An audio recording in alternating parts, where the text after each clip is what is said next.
Esistono prigioni da cui non si può evadere, non perché le mura siano spesse, ma perché non hanno fine. Esiste un uomo che non ha costruito palazzi per i vivi, ma labirinti per le ombre.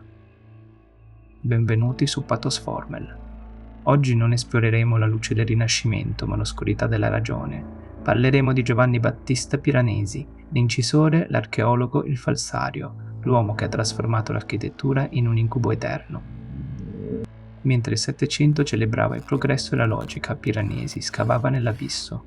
Le sue stampe non sono semplici disegni, sono ferite inferte al rame con l'acido. Piranesi arriva a Roma nel 1740, ma non vede la città dei papi, vede un cadavere titanico. Per lui le rovine romane non sono resti da ammirare, sono ossa di giganti da sezionare. La sua tecnica è violenta, usa l'acquaforte in modo ossessivo, lasciando la lastra nell'acido più a lungo del normale. Vuole neri profondi, tombali. Vuole che il suo inchiostro pesi come il marmo. Piranesi era un falsario del sublime. Esasperava le dimensioni. Un arco alto 10 metri nei suoi disegni ne sembra alto 100, perché per lui la verità storica era meno importante della sensazione di schiacciamento. Voleva che lo spettatore si sentisse un insetto di fronte alla maestosità del passato. Lo abbiamo già visto nel mio precedente video su Cellini e Caravaggio, è il crimine del genio, ovvero violentare la realtà per far nascere il mito. Guardate queste immagini, non ci sono guardie o celle chiuse. La prigione di Piranesi è peggiore, è lo spazio infinito. Scale che portano verso altre scale o punti che si affacciano sul nulla. Piranesi inserisce strumenti di tortura meccanizzati. Grosse catene, vecchi cavalletti e ruote dentate. Ma non c'è sangue. È una tortura architettonica, è la sensazione di essere persi in un meccanismo di cui non comprendiamo il funzionamento. Queste strutture sono fisicamente impossibili.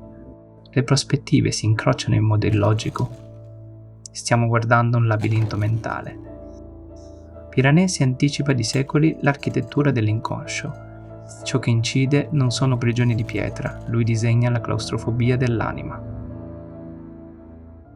Piranesi morì nel 1778, convinto di aver fallito perché non era riuscito a costruire quasi nulla di reale.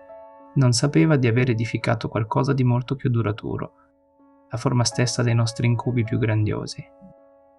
Ma credete che Piranesi sia rimasto intrappolato in un foglio di carta del Settecento? È lui invece a inaugurare una stirpe di architetti impossibili, uomini che progettano per l'eternità, ma non pongono mai la prima pietra. Come Étienne Louis Boullée. Anche lui, come Piranesi, prigioniero della carta e ossessionato da volumi che la tecnologia del Settecento non avrebbe mai potuto soddisfare. Guardate il suo cenotafio di Newton, una sfera titanica, un vuoto assoluto dove l'uomo sparisce. Non è un edificio, è un'idea pura, un monumento alla ragione che spinta all'eccesso, diventa allucinazione. Piranesi e Boullée sono i due lati della stessa moneta. Uno ci imprigiona tra mura che non finiscono mai e l'altro ci abbandona in un vuoto che non possiamo colmare. Ma il mistero di quest'uomo non è rimasto confinato in quel secolo. Nel 2020 il romanzo di Susanna Clarke, chiamato proprio Piranesi, riporta in vita il suo incubo, con una casa infinita, fatta di statue ed alte maree, dove il protagonista si perde proprio come le minuscole figure umane nei disegni di Giambattista. Dal cinema alla letteratura, l'ombra di Piranesi è ovunque, ogni volta che provate vertigine davanti a un edificio troppo grande. Ogni volta che sognate di salire scale che non finiscono mai, siete dentro una delle sue prigioni. Guardate fuori dalla vostra finestra, nei centri commerciali deserti, gli aeroporti di notte, i parcheggi sotterranei che sembrano non finire mai. Oggi usiamo un termine per descrivere l'orrore di questi posti, spazi liminali, luoghi di passaggio dove non dovresti fermarti. Luoghi che trasmettono una sottile, inspiegabile ansia. Piranesi è stato il primo a mappare questa angoscia.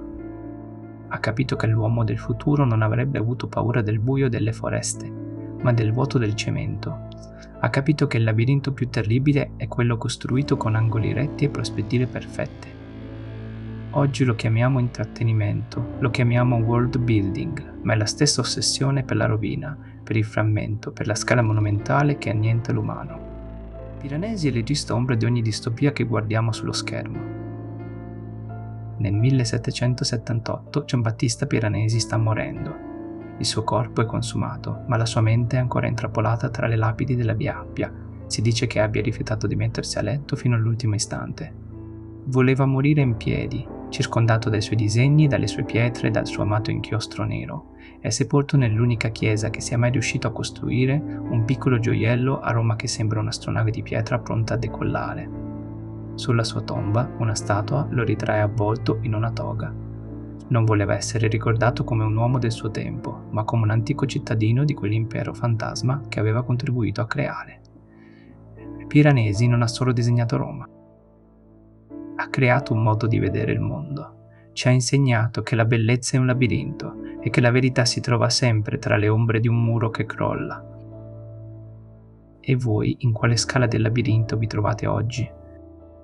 Questo è Pathos Formel. Buona evasione a tutti.